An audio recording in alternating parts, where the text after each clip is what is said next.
And so in light of that, I think what can sometimes happen to whether it's believers or other people is that they kind of wrestle with this. They struggle with this a little bit.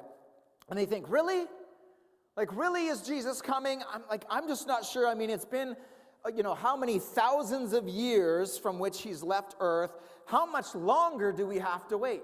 Like, how much worse do things have to get before Jesus comes back and says, enough, and sets things right? And so what happens, because there's such a large gap in between, is some people just get tired of waiting.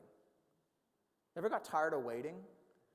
Something just drags on and on and on, and you begin to lose hope, and you begin to lose faith. Well, maybe what they said was going to happen maybe isn't really going to happen. There's just too much time in between. And what begins to happen for people is we get tired of waiting, and then we start to become complacent in life.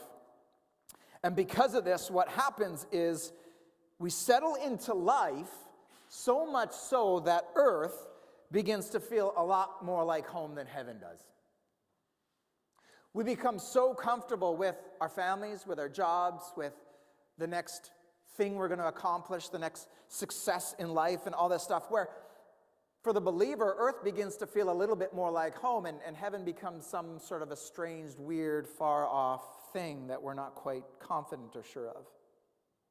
And here's something amazing in this parable. The very verse 34, before we went to 25, Jesus finished parables before this one with these words, "For where your treasure is, there your heart will be also." Where your treasure is, there your heart will be also.